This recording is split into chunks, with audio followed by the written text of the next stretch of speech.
All right, Thirumal Motati, rapid fire intro in 1 to 2 sentences. Who are you? I'm Thirumal Motati. I'm originally from India, and I'm a full-time digital nomad. I write about visas on my blog, visatraveler.com. And so how do you make money online? I make money online from my blog, visatraveler.com. And what is your favorite thing about digital nomading? I think it's the freedom to, choose your lifestyle, freedom to choose your location, and, freedom to choose where to work and when to work and all that. So freedom is definitely the favorite thing. And where are you now, and what are your 2 to 3 favorite cities in the world? Right now, I'm in the southern coast of Sri Lanka. It's a small coastal town called Mirisa. Nice beach, really green, lots of wild animals, really nice place.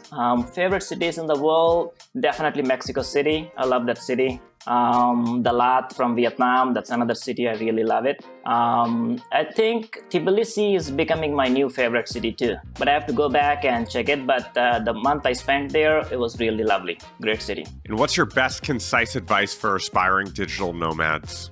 Since I write about visas for travelers with weak passports, I'm going to give some advice to digital nomads with weak passports. Guys, you got to get a US visa before you quit your job and start your, digital nomad lifestyle. A US visa gives a lot of access to a lot of countries, over 40 plus. A lot of people think US visa is for just US, but you can actually go to a lot of countries with US visa. So get that visa before you leave your job and you're good to go. So once you leave your job, you're a DN, you're a digital nomad, and you have this visa that gives you access to a lot of countries, especially like Mexico, Colombia, even Georgia, popular with digital nomads. So do that and you're good to go. Interesting. I definitely want to dive in on that. For sure. What small change has made a big difference in your life? Small change. I think morning routine. So early in my career, I started having a really nice morning routine, and I felt that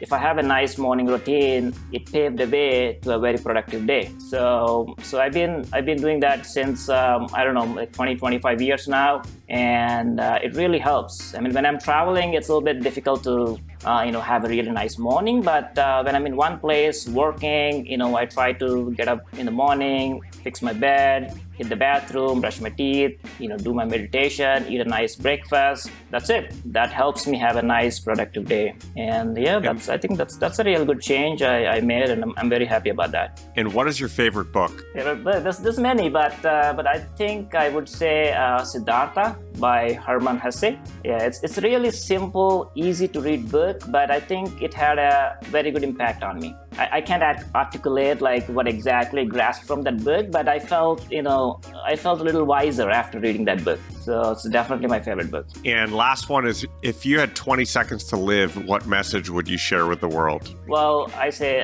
guys, live a purposeful life. Try to make an impact and, help others. So find whichever way you want to do that, but I think that's the best way to go and not have regrets in life. Awesome. Well, thank you for all of those, and it's great to have you on here. I'd love to start with an overview of your digital nomad journey for anyone who doesn't follow you already on your blog. When did you start? Where have you been? Paint us the broad picture. I think in 2014, I was actually working in Chicago at the time, and I had to be outside the country for 4 months because my visa was expired. And so I have to be outside the country, and then I can get a new visa and come back. So my company at that time, they let me work remotely for those 4 months, but their expectation was that I'm going to go back to India and work from there. But I didn't do that. I went to Mexico. I spent 3 months in Mexico and 1 month in Canada. And when I came back, I was a changed person. I never knew that I loved traveling so much. And so it was in my mind all the time, like, I want to get out. I want to travel more. I want to see more countries. But, having a full-time job and having, limited vacation time was so difficult for me to, travel more. And I went on some trips like a week or a couple weeks, but it's not satisfying. You see quickly a few things and go back, and it was not at all satisfying. So I started thinking about it, a year later, I started my blog with an intention to monetize it and maybe use that income as my, to support my lifestyle. And then another year later, I quit my job, sold everything, and then, left to Mexico for about a month, spent a month in Guadalajara, trying to do more brainstorming on, what can I do? I had some savings. I moved into investments, so the returns were somewhat good. And then I was getting some money from my blog. Yeah, so that's how I started. And then, from there, learned a lot of other things, tried different things. But then I realized blogging is something I really enjoy, and it's very, fulfilling for me. So I took that seriously, and then, started blogging more, and people started coming back to me, asking more questions. So I know there's audience. I know there are people like me, who travel on visas, and they have the same pain points as me. So yeah, that's when I my full potential into blogging. But yeah, it's been about 5 and a half years. I've been a full-time digital nomad. So started with Mexico, and then I went to Europe for a bit. It was super expensive. At the time, I was not really tracking my budget, and I didn't know how much to allocate for my living expenses and all that. So I learned that over the time. But yeah, spent a couple months in Europe, and then went to India to see my family. And then started traveling India. That was a really eye-opening experience because I never traveled my own country. And until that point, I've been to a few places, but as an Indian growing up in India, and I've been to some places, but later when I lived 8 years abroad, went back to India, when I saw the same places, my perspective was different. I don't know, I started looking at things in a deep way. And so that's when I realized that I have to travel more to developing countries and try to explore those places that I can actually connect with. So after India, I went to Nepal. I did some trekking there. I did the Everest Base Camp trek there, spent a few months there,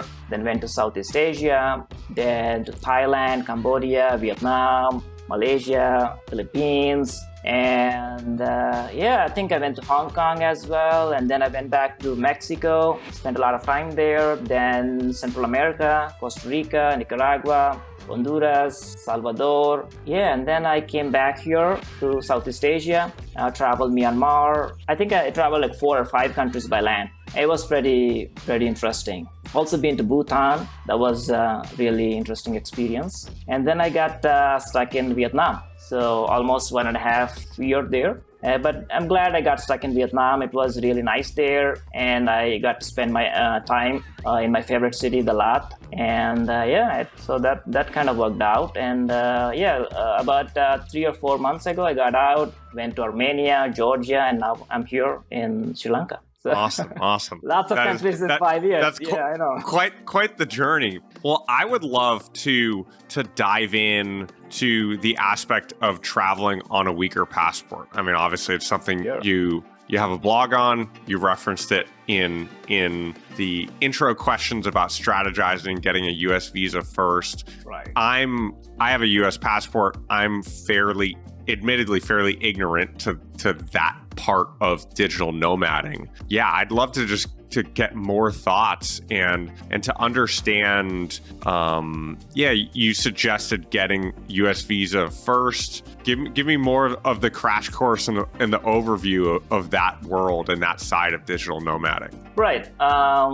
If you look at the stats, most of the digital nomads are from Western countries with strong passports. So it doesn't mean that people from developing countries with weak passports, they don't want to be digital nomads. But I think the first thing preventing them to become digital nomads is the visas, their weaker passports. And there's lots of groups online where you see digital nomads in India. They're all digital nomads. They're working from home or they're working from different locations, but they're all within the country. They're so afraid to go outside and work from anywhere because they have to apply for this visa, and they are self-employed or working remote job, and the country may not give them a visa because they don't trust that they're going to come back. So there's lots of these little problems that are preventing them to become full-time digital nomads. So for them, making their passport stronger is the only way that they can be a digital nomad traveling the world. They can be wherever they want to be. So they can either get a passport by immigration and all that stuff, but they have to put in the time like 5 years, 10 years in Canada or Australia or in those countries. That's a long investment, 10 years of time. So there's other ways, like you can get a passport by, investment and stuff. That's a lot of money too, You need to have $100,000 or $150,000. But the easier way, maybe not as strong as getting a second passport, but the easier way is to get some of these visas like US visa or Canada visa or Schengen visa. What these visas do is, of course, they give you access to those countries. But a lot of the smaller countries which do not have a proper visa system, what they do is they accept these visas as their own visas. For example, you can use US visa and go to Mexico or go to Costa Rica, go to Colombia, go to Georgia. So they're all accepting US visa as their own visa. So that's one way to make someone's passport stronger. To do these things, you have to have a full-time job. You must be earning good salary. You must have good savings. And these things are actually what they call strong ties with your country, because people from developing country tend to immigrate a lot. So when a country giving them a visa, they want to make sure that someone applying for the visa is not going to stay in their country after they come back, come visit their country. So they want to see if they will go back. So what takes them go back? What makes them go back to their country? Having a full-time job, having a nicer life there. That means they're earning good salary and have a lot of properties or funds in the bank and all that stuff. So it's easier to get a US visa when people have those things. So that's what I teach to my readers. Like when you have all of these, get a US visa. A US visa is usually issued for 10 years. So get the visa fast. That was good. That was going to be my question as far as like, well, it's going to expire after a certain time, right? And then you're back to square one. But 10 years changes. 10 years. And after 10 years, you're not going to have to start over again. So they can do a renewal. So the renewal is a quite easy process. So there's not much questioning like, where's your job, how much you make and all that stuff. But in 10 years, many things can change. You might become an entrepreneur. You might be running a business that's much profitable and, much better than having a full-time job, right? So 10 years, many things can change. So yeah, US visa is 10 years. Canada visa is also 10 years. Get those visas and that will help to travel many countries when they start their digital nomad journey. So Schengen visa is also similar to that. A lot of countries accept that, but usually Schengen visa is a short-term visa. It's only for 3 months or 6 months. So rarely they give you a 2 or 3 or 5 year visas. So you must have a track record. You've been going to Schengen region, like France or Germany quite often. So that's when, you can apply for a long-term visa. But US visa, in my opinion, it's very easy to get when you have all the things that we talked about. Get that visa and you have 10 years of visa, so you can be a full-time digital nomad traveling the world. So. Interesting. And without the visa, I mean, from what I've gathered, you just have to go through like a lengthy sort of visa application process, and it takes a lot more time for a lot of countries. Is that accurate? That's correct. Yes. Some countries are way too strict. It takes so much time, so much energy, and sometimes it doesn't even work, and you don't even know why they denied, even after spending so much time and money. Yeah, I think UK is the most strict visa, in my opinion. US is somewhat better, Canada is better, Schengen is also better, but UK is the most difficult one. So yeah. Interesting. Mm-hmm. And I'd be curious to hear your thoughts on like mindset as far as breaking through and shifting to, I guess, like a I don't know what the right word is, but a global traveler mindset or coming out and really exploring. What have been some of the keys for you, and what would you sort of advise other people of what hurdles they're going to deal with and what maybe shifts in perspective they need to make? Two things that might prevent, especially people from developing countries, is one, not everyone is, earning good money. So traveling internationally can be very expensive. So that's where I think that's the big problem many people have. And I think that's where a lot of people kind of fear. Yes, visas is difficult, I understand, but I think money is the big one that, there's lots of fear out there on, okay, I can't go to these countries because it's just crazy expensive. I think that's something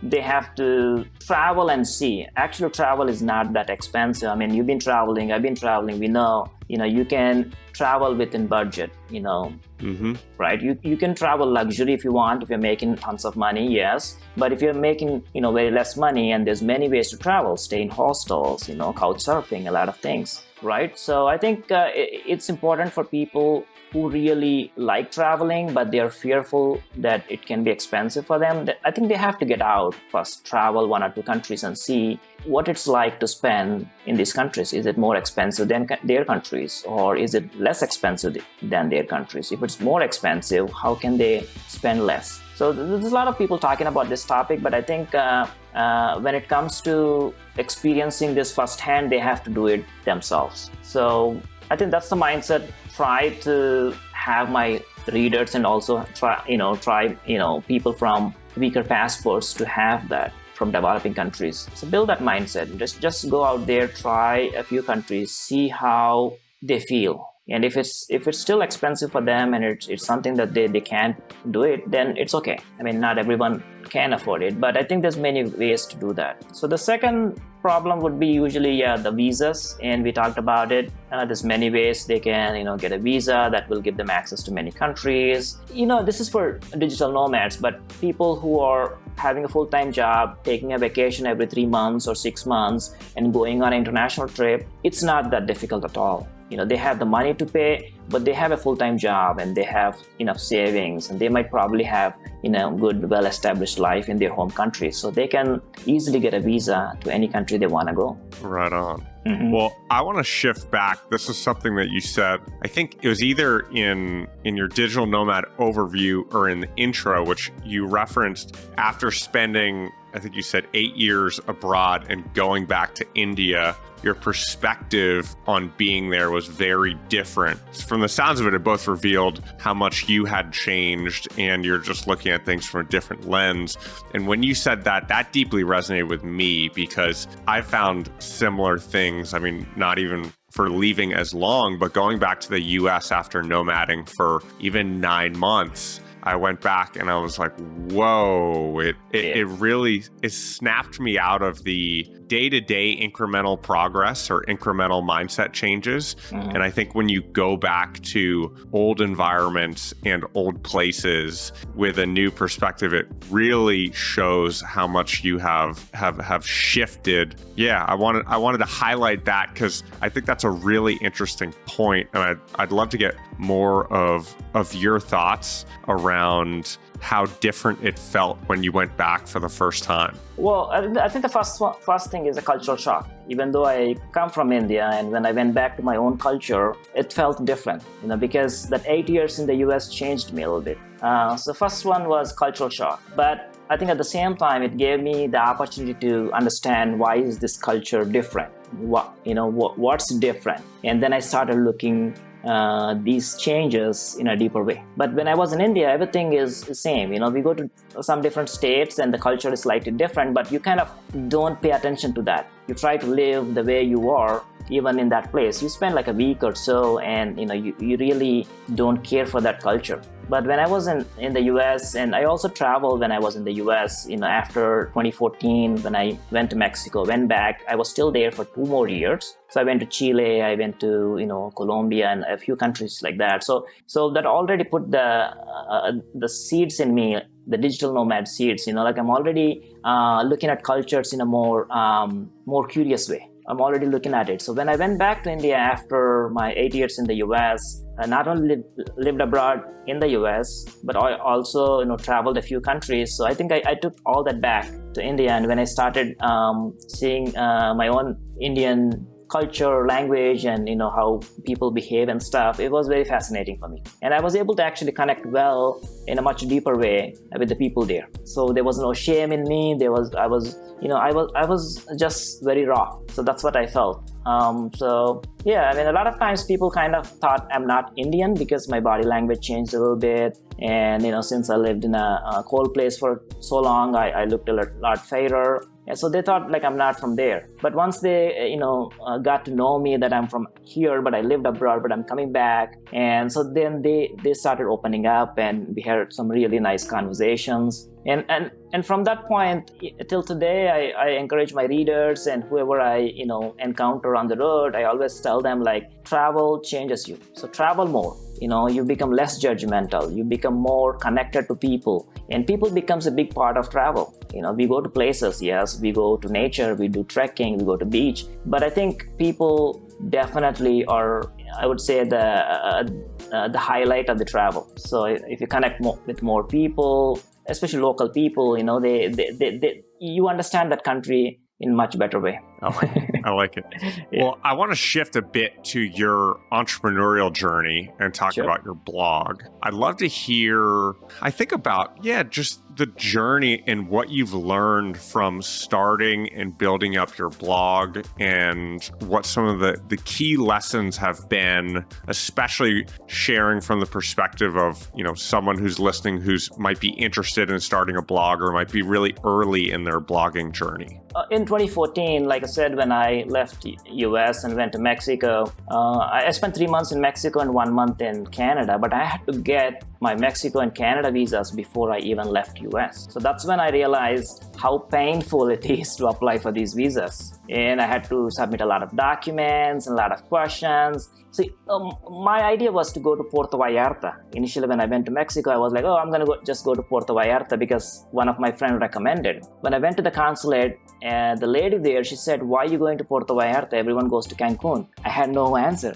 Like, I never knew people would even ask these kind of questions. So I was like, I don't know. I mean, someone recommended me to this place. I'm going there. But they felt that I might be hiding something because 99% of the people go to Cancun and come back, and why this guy is going here. So that's what I learned. Like, the visas are not so easy to apply. And so when I came back from the US, the first thing I did was to see how I can become a digital nomad. And obviously visas are difficult. How is that possible, right? So one, I need to build a online income stream, so then I can support myself, and also I can show this as a proof to get my visas. And two, it was a pain point that no one's solving. Like when I was applying for my visas, I had to go on many websites. There's tons of websites talks about whether you need a visa or not, but they don't tell you in depth. Like, they don't dive deep into visas. They just tell you, like, okay, you need a visa or you don't need a visa. If you need a visa, you apply it. But they don't talk about what if you get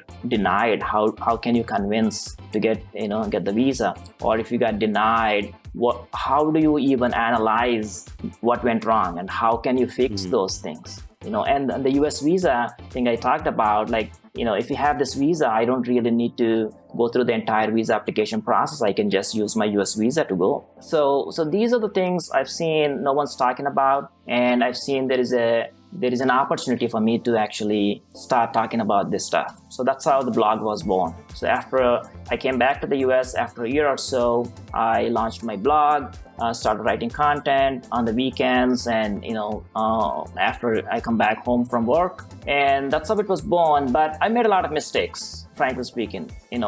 I think with the experience I have now, I could be, launching a blog and scaling it really quickly, and then, monetizing it maybe within a year or so. But back in the day, it took more than 2 years for me to monetize it, because I didn't know SEO. SEO is really big, very important. I didn't know that. I was just kept writing content. And then once I learned SEO, then it was like a light bulb, like, oh my God, so there's so much opportunity and so many important things I've been neglecting. Not only that, a lot of other things like monetizing. How do you monetize a blog? What are the different streams? What are the different areas where you can focus? And also, I was dabbing in many things. And at some point, I read a book called The One Thing by Gary Keller. And that book was very crucial in scaling my blog, because I was focusing on many things that were not even important, or that cannot be monetized, or even if those can be monetized, they wouldn't earn me much money. So that's when I realized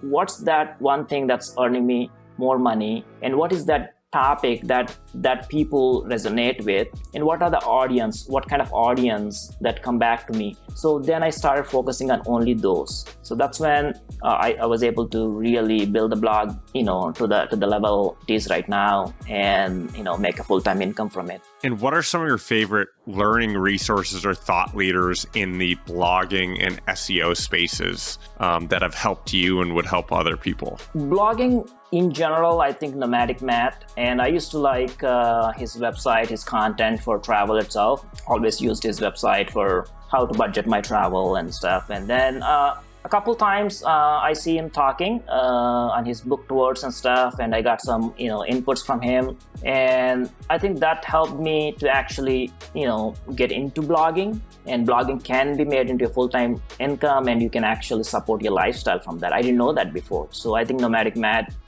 his website had a huge impact on me in deciding that. And then for SEO, I think I've followed many people. But some people, there are some big players in the market, and they talk about SEOs like Neil Patel, but I think their advice was just not really working for me. So I tried a few things at the beginning, but then I started following some some people who were doing well with their own blogs, and their advice was really good. Like one of them was Make Traffic Happen. This two ladies who run that website, and they have lots of really good resources on their Facebook page. I learned a lot from them, and I think some of it was my own research too. Went on many blogs, many YouTube videos, and kind of took information from everywhere, and then tried to make my own system, and experiment that a couple times and see if that works. If it doesn't, then tweak it a little bit until I found my own system that was good for me, that was making that was working for me. So then yeah, I'm good. I'm constantly learning. Every day is learning. So things are changing. So I'm constantly learning. But SEO wise, yeah. You've referenced budgeting at least once, and thinking about travel budgets. Mm-hmm. I'd love to hear about your personal finance journey and your perspective that has shifted there, and to get your thoughts on personal finance in general. Growing up in India, we faced a lot of financial struggles. So we were poor. We had to struggle a lot for paying school fee or paying for food and all of that stuff. So I think that kind of laid a foundation for me to be very careful with money since the beginning. I mean, when we were struggling financially, a lot of people advised us, like me and my brother, especially my dad passed away when we were little. So their advice was to just stop education, get a job, and then that will give you guys some money. So you should just go that path. But for us, we felt that we have to look this in a long term, and maybe that will solve the problem at that time. But in the long term, it won't solve. We're gonna still be poor. So I think that mindset was already there when we were kids. So our approach was to get good education, good job, and get out of poverty completely. So that's what I and my brother did. I went into computer science. I've done my master's degree. My brother went into marketing. He has done his MBA. All this while working part-time jobs and paying for rents and paying for tuition and everything. So, but once we got good education, we were able to get really good jobs, and then I moved to the US. I was making money in six figures, and we were completely out of poverty. So I think that mindset since childhood helped me a lot. Not only keep my money, be careful with my money, but at the same time budget myself. Not having a lot of money doesn't mean I can spend a lot of money. I have to understand how much I can spend and put the remaining to work. It works on itself, it compounds, and understand how I can put that to work, in investments or in businesses like my blogging and these kind of things. So personally, I think that's what worked for me. Coming from that kind of background and understanding money from a very early stage, for me and my brother kind of, helped us to get better in life and get out of poverty and, choose our lifestyle. But we are still very, very, very careful with money all the time. So even now when I travel, I always track my expenses every day, because this gives me at the end of the month, what's the cost of living in this country for me. So now I know, like, there was a friend coming from Vietnam to Sri Lanka, and he was asking, what's the cost of living there? And I just had to look up my spreadsheets, and I can tell I just told him, hey, Sri Lanka is 50% more expensive than Vietnam. So I think that gives me a really good idea when I'm going back to a country, like what my budget would be. And that also gives me opportunity to keep myself within the budget, not overspend, and anything, any additional income I have, move that into investments, and that will compound. So, or put back into business and, then scale the business. So interesting. Awesome. Well, I want to shift to doing a deep dive on one digital nomad location, which we're going to go deep on Dalat in Vietnam. Mm-hmm. Before we shift to that, though, what would 15-year-old you say about your life now? 15-year-old me? Well, I think he would be very impressed with the path I took and the kind of lifestyle and kind of life I'm living. I was never meant to be working a 9-to-5 job and making someone rich. I think I was meant to live a purposeful life, and I think I'm living that life now. So if I go back, my 15-year-old would look at me and I would say he would be my role model. So I think I'm happy with what I've achieved. Awesome. That's great. Yeah. That's great. Well, on that note, let's shift to doing a deep dive on a digital nomad location, which we're going to do Dalat, Vietnam. And give me your general thoughts, pros and cons, the overview for anyone who doesn't know very much about Dalat. Dalat is in Vietnam. It's in the highlands. So, Vietnam is usually pretty hot throughout the year, except the northern parts like Sapa and those, they get snow and it's a little bit cold in the winters. But most of the Vietnam is quite hot throughout the year. But there is, some cities in the highlands which are mild weather, nice green pine forests and waterfalls and mountains and that kind of stuff. So Dalat is one of those cities. So it's very pretty. It's in between mountains and in between pine forests, lots of waterfalls, lots of tea plantations. And I think from tea plantations, because of tea plantations, there's tons and tons of coffee shops. I think that's what the main draw for me there is. The coffee shops makes it so ideal for me to work from. And since the weather is mild, no air condition is required, so you can sit outside in any coffee shops and have a nice view of the pine forests and get some work done. And I felt like it's very peaceful on your mind, and it lets you focus well.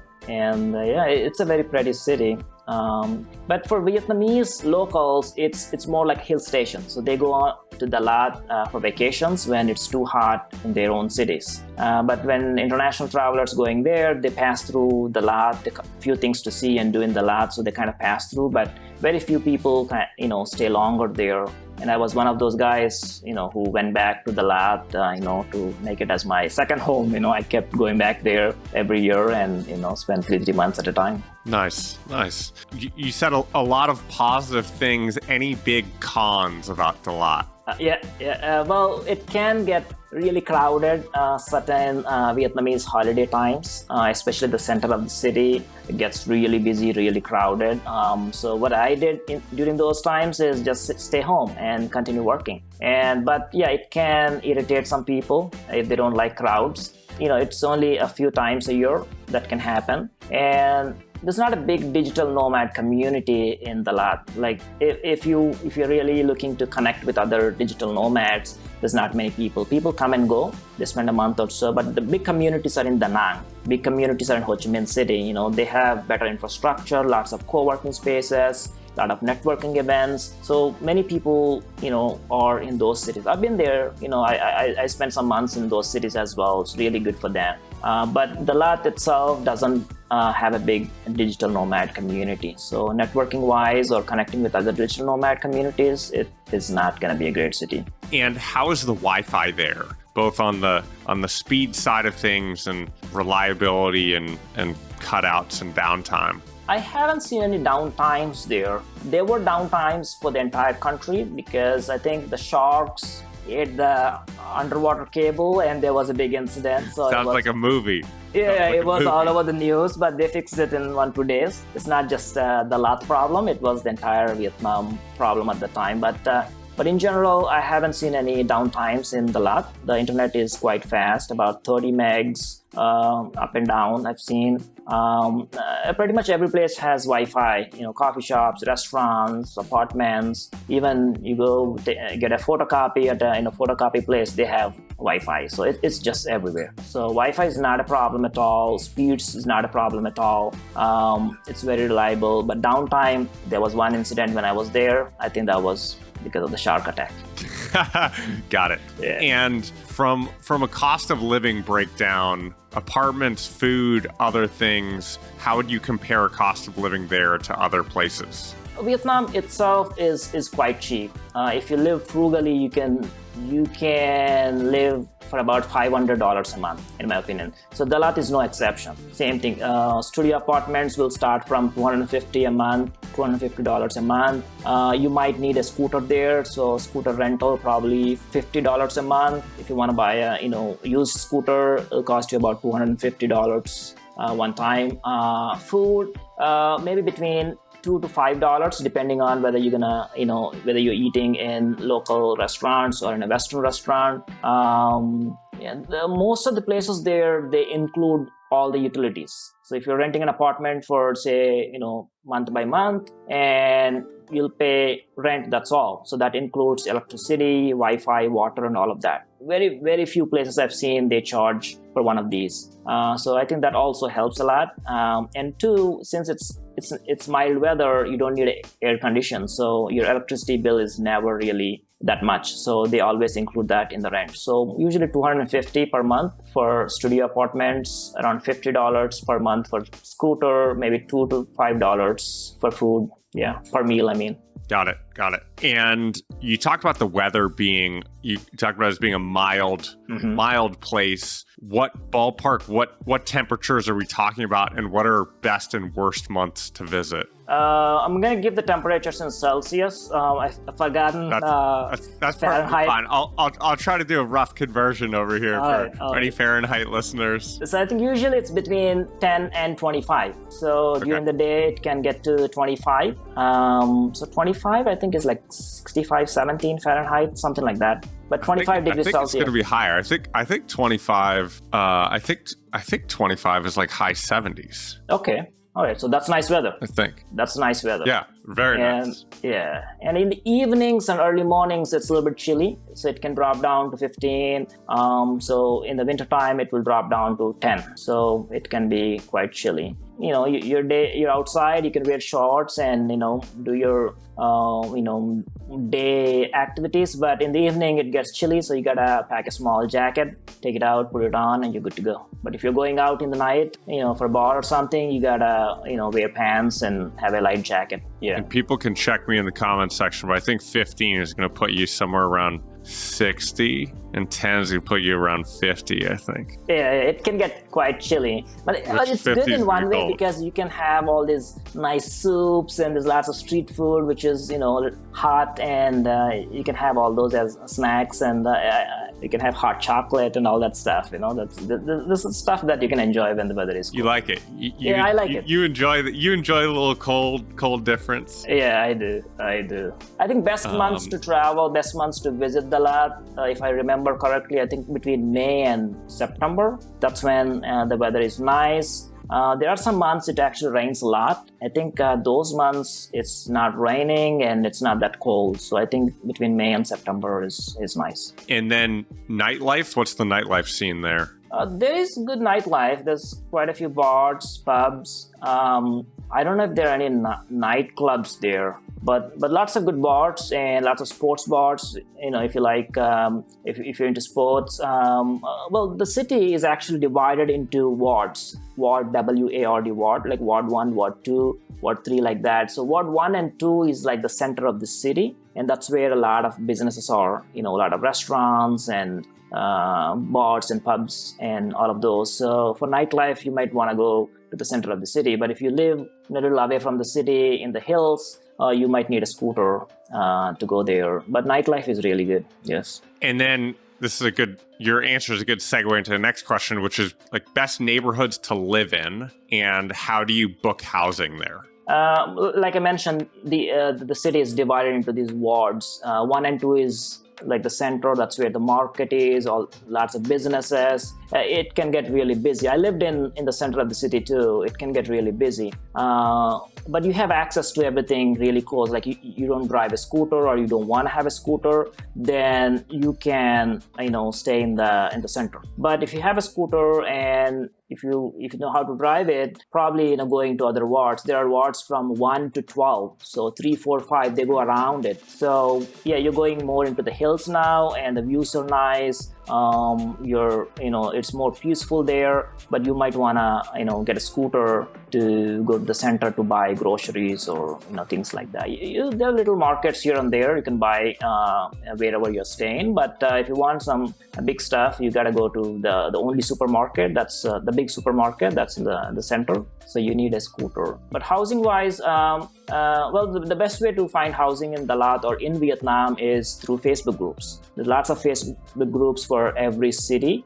There are Facebook groups for expats, and there are Facebook groups for rental apartments. So for short term, you can always book on booking.com or Airbnb. But if you're looking for a month or a few months, join those Facebook groups, and lots of landlords, they advertise their places there. But if you're looking for a place with specific requirements, you can ask a question there. Hey, I'm looking for an apartment, but I need these things. I need a desk in the room. I need proper lighting, something like that.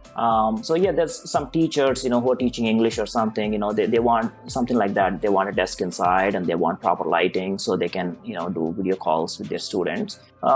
Those guys, they post on the Facebook group, and a lot of landlords, they respond with pictures saying like, hey, this is the place we have. If you like it, come with, check it out.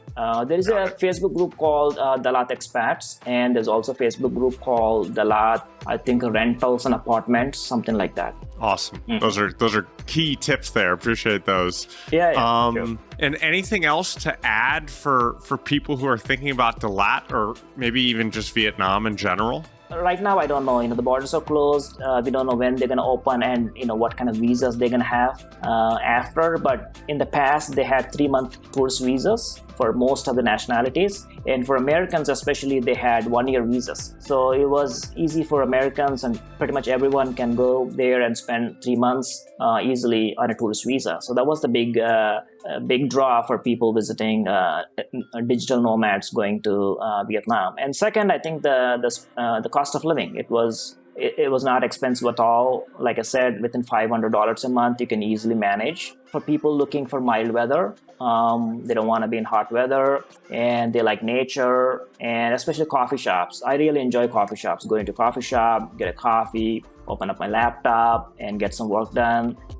You'll have this mild background noise where people are talking and someone is making coffee. I kind of enjoy that. That kind of helps me, focus better. Do you have a favorite coffee shop to shout out? Yeah, I think Anna's Coffee. That's one of my favorite coffee shop. It's really cool. It's owned by a lady, and she has tons of indoor plants and flowers in the coffee shop. There's also a little outside seating area, but I think it feels like I'm in a garden or jungle or something like that. It's just so nice. Yeah. Awesome. That's my favorite. Yeah. Well, I appreciate you sharing all of these thoughts here. The last question to wrap this up is for anyone who wants to follow your journey or get in touch with you, websites. I mean, you can obviously shout out your blog, and what websites, any social media that you want to plug where people can find you. On social media, I'm active on Instagram and Facebook. I'm also on Twitter and all other social media platforms out there, but mostly Instagram and Facebook. My website is visatraveler.com. They can, find me there, or on social media, it's @visatraveler. For Instagram, it's @visatraveler. Twitter, the same, and for Facebook, facebook.com/visatraveler. Awesome. Well, Thirumal, I appreciate your time. This has been a pleasure. Thank you for being on here.